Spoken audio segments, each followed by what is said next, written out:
I grew up fighting, do you know what I mean? I had a bad upbringing. No, I had a good upbringing, like from my mum's side, but I had quite a violent upbringing from my dad and stuff. You know, same old story. Most fighters, I think, to be honest with you. So I've spent my whole life fighting, you know, fighting on the streets and fucking around. And then obviously joining the army. Then my fighting turned to firearms in the army. So, you know, I've just got that mentality. It put a lot of pressure on me, and it turned from being unenjoyable to a job, to be honest. And I think that was also a big downfall for me. Oh, I'm absolutely buzzing.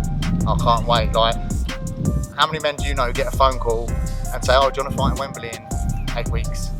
This is a buzzing card. Paige Van Zandt, you know, and obviously Mike Perry, I think he's a dick, but you know, to be on the card with them sort of people is good. Look, I get a couple of wins. There's no reason why I can't make a run for the title.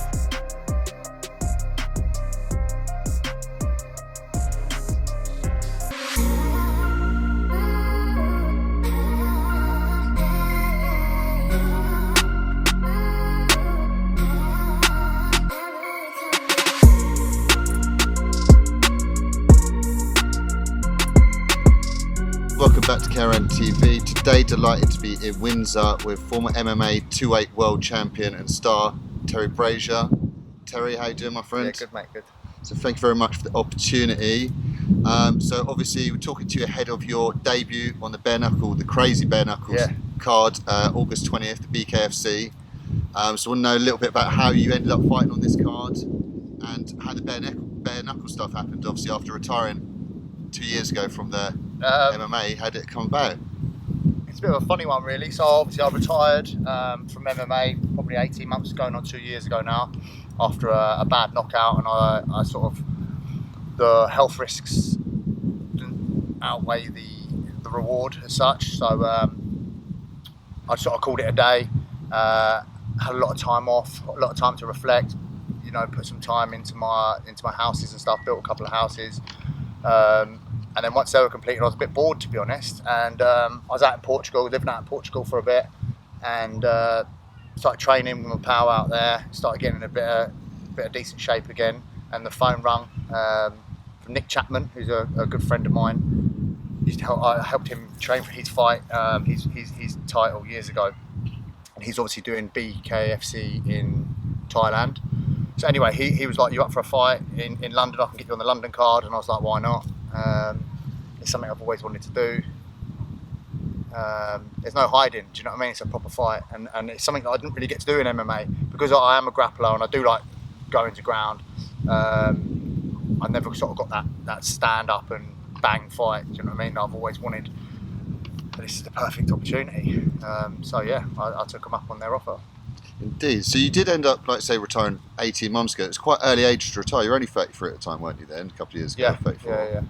And so why was it that you did decide to retire there? You like said the risk didn't weigh the thing. Were you planning on retiring? Or was it a result of the fight, how it ended, that made you... I've always wanted to retire early. That's why I signed up to the army. The plan was to do my 22 years, retire by the time I'm 44. You know, I never want to work till I'm 65. You know, that's not a life, is it? Work until you die. Yeah. And obviously I got medically discharged from the army, and then fell into fighting, and fighting done so well. You know, I invested what I got out of fighting into my properties, and I was in a position where I was comfortable enough to retire and live my life at, you know, early 30s. So a massive bonus, and like I said, I would have carried on if I'd have beat him, the fella in France, then I'd have been in a different position now, I'm sure. But he knocked me out stone cold, and I was in hospital with memory loss and stuff, where I was so dehydrated, and it just took that spark away from me, like the health risks, you know. And I'm a bit, even with my speech now, I'm a bit punch drunk. Things take a bit longer to come to my brain, do you know what I mean? So yeah, like I said, the health risks just didn't outweigh the reward. Of course. And I lost my spark for it. Indeed. And you know, prior to your MMA career, did you have any background in boxing or anything like this? No, or any combat? So no. you did incredible success to jump straight to MMA and achieve what you did in such a short period of time without the sort of background and stuff. I grew up fighting, do you know what I mean? I had a bad upbringing. No, I had a good upbringing, like from my mum's side, but I had quite a violent upbringing from my dad and stuff. You know, same old story. Most fighters, I think, to be honest with you. So I've spent my whole life fighting, you know, fighting on the streets and fucking around. And then obviously joining the army. Then my fighting turned to firearms in the army. So, you know, I've just got that mentality to fight. You know, I'm a fighter, not a flighter. Cool. And so you said obviously you were keeping in decent shape, got yourself back into decent condition, but then obviously you decided to go into the bare knuckle thing. And then talk to me about how your camp's been, how your training camp's been, how it differ from the MMA camps. Have you been training with different people, or people you would previously train with? To be completely honest with you, I'm not putting any pressure on myself whatsoever, because I think that was my downfall in MMA. Like I previously said to you, when the money got large and the expectation got even larger, it put a lot of pressure on me, and it turned from being unenjoyable to a job, to be honest. And I think that was also a big downfall for me. In my early days, when I started beating people like Wolrd, Alex Lahore, I was never supposed to win them fights, but I went in there, no expectation. The only expectation was for me to lose. How long could I last in there, type thing. And I trashed them because I was just running on heart, no expectation. And I can fight. I can just naturally fight. Very little skill. So yeah, I think that's what took me that far in MMA. And then obviously with this, I'm just thinking there's no expectation. I'm having fun again. I'm happy about just going in there and throwing down, basically, and just punching. Do you know what I mean? There's nothing else to think about, really. Of course.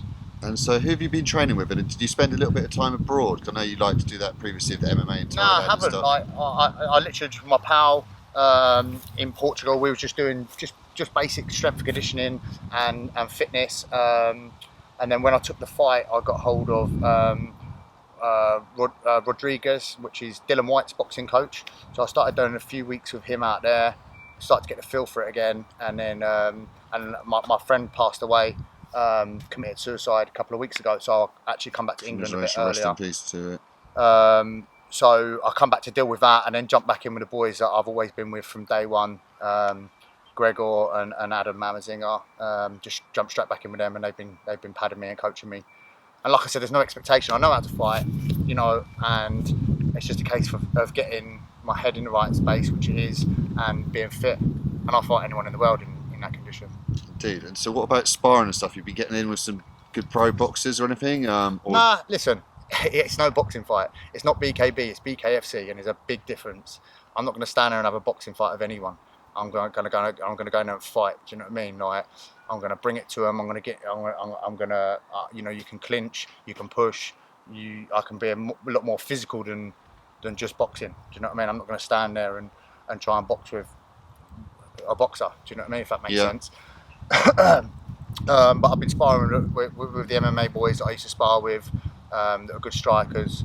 But yeah, no one's special. Like, you know, not saying that they're not special, but you know, I haven't gone out my way. Specific boxers, just people around you. Yeah, I haven't gone travelling. I've just been keeping it fun, no pressure, coming down, punching 7 lights out of each other with me and the boys, and I feel good and I feel ready. Yeah, feeling sharp. Yeah. Yeah. And so obviously we're a couple of weeks out now. Tomorrow, 2 weeks out. Yeah. And so talk to me about how much more training you've got, and you're obviously very close to peaking the next week. Will it be a case of that's it. So training over, then would it be a weight cut the final week? I've been doing it long enough to know when to peak, when not to. It's been a short camp, obviously. I think he had an opponent who dropped out. I see a video, he does plenty of videos, but I see a video that he done like in January or something, or February maybe, early on months ago, saying that he'd been training for some other fighter that had obviously pulled out, dropped out, then the show got put back. So he's been in training a long time. I got made aware 6 weeks ago, so it had been 8 weeks from the fight. And yeah, that's enough for me just to get fit, really. And like I said, I know how to fight, and I know how to fight, and that's long enough for that time, isn't it? Yeah, it's literally just a case of me getting fit, which I'm getting there now. Do you know what I mean? I feel good, and my head in the right space. And what weight are you fighting at, Terry? 82 kilos. 82, because that's a bit higher than you fought in the past in MMA. Because obviously, didn't you fight 70 kilograms? 70. I started my amateur career at light heavyweight. Yeah. Like not cutting, just walking in there and fighting. And I was at like 90 kilos, and then I won titles all the way down to welterweight. I was unbeaten at welterweight, where I won the BAMA world title, and then got greedy, cut down to lightweight, beat Reece McKee for the world title at lightweight, and then sort of a bit of a downhill spiral from there. To be honest with you, I was starting, cutting weight was taking its toll on me. It was draining me too much, and like that with the added pressure and everything we spoke about with the expectation and stuff. Yeah. 70 kilos wasn't fun for me. But like I said, I was unbeaten at welterweight, and this is the weight I feel good at. I feel good, I feel strong. So this is like a natural weight you're going to be fighting at this time then, pretty much? Obviously going to have to lose a few kilograms, no doubt. But to be honest, I'm about 2-3 kilos off now. Oh, so you haven't got to worry at all the last 2 weeks? Not at all. I used to cut 8 kilos on the morning of a weigh-in. Well, I've watched, obviously you trying to lose weight and stuff. It's crazy how the MMA fighters do it, don't they? And it's, this is about having fun. I'm never going to go back to the stressful weight cuts and making not a career out of it. I'm taking it seriously, and I want to take a run at this. But I'm not going to stress myself out and drain myself like I used to. Danny Christie's your opponent, and so talk to me about what you know about Danny, about his past and what he's not a lot really. I can't find any fights on him online. Just a lot of videos of him talking, telling everyone how good he is. One straightener that he had with some big juice head in the gym that didn't move his head, and they just stood and traded with each other. But this ain't no gypsy bare knuckle boxing where it gets broke up every 2 seconds. Like I said, this ain't a boxing fight. Do you know what I mean? You can clinch, you can punch in the clinch, you can push. The rules are very different to what I think he's used to, and he's had one fight a year ago. I'm not taking anything away from him. The kid is tough, stupidly tough. Do you know what I mean? Like he can definitely take a shot, and he can give a shot.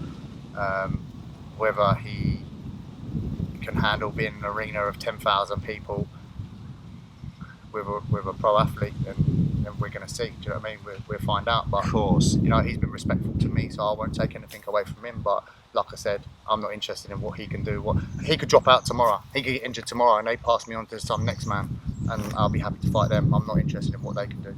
Yeah, of course. From so little up there, it's hard, like you say, to gauge what sort of level he's going to be at. Exactly. I know he had a bit of background amateur boxing. Yeah. But like you say, and obviously there's going to be huge pressure on the night on such a big card. I've been there. And obviously, that's one thing that you're going to... I've headlined at Wembley Arena. Of course, fought around the world, America. I remember my first time in an arena, and I remember the pressure, and I know how it feels, and I think he's going to feel it.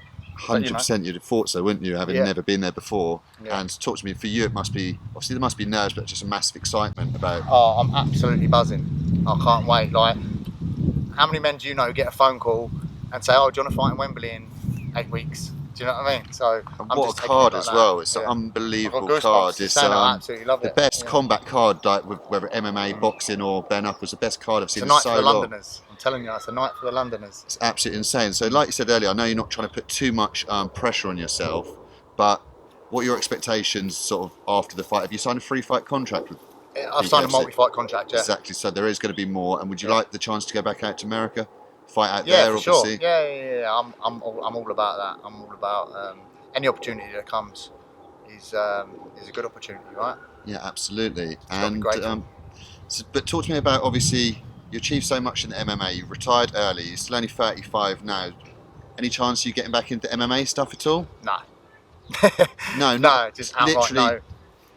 So if the right massive opportunity came from listen, I'm all about money. Do you know what I mean? And there's no, I'm not one of these fighters go, it's not about the money. I just love martial arts. Well, crack on, mate, because that's not going to pay your mortgage.